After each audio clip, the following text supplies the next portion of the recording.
ساکنان جزیره گوام در غرب اقیانوس آرام و بقیه جهان به قول می توانند نفسی سبک بکشند. تهدید کره شمالی گذشت ولی هواپیماهای آمریکا همچنان در حال آماده باش قرار دارند.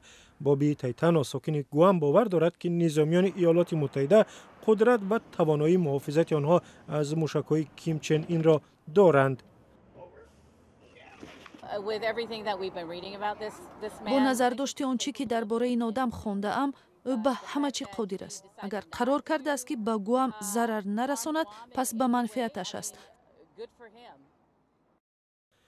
روز سه‌شنبه معلوم شد که رهبر کره شمالی کیم چن این برنامه هدف گرفتن گوام با موشک‌های میانه پرواز را به تأخیر انداخته است. او با فرماندهان نیروهای مسلح صحبت کرده و گفته است تا چند وقت دیگر رفتار آمریکا را می‌بیند و سپس قرار نهایی را قبول می‌کند.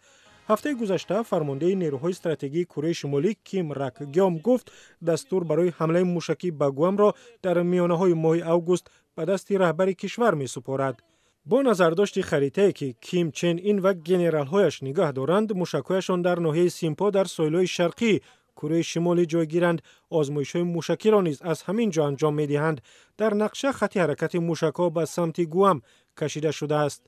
روز دوشنبه جوزف دنفورد رئیس ستاد مشترک نیروهای مسلح آمریکا گفت کشورش قادر به محافظت نیم جزیره کره و هم جزیره گوام و هاوایی است، اما با گفته او هدف این است که با استفاده از راه‌های اقتصادی و دیپلماتی کیم چن این و کشورش را وادار کنند که از آزمایش‌های موشکی و ساخت بمب اتمی دست بکشند.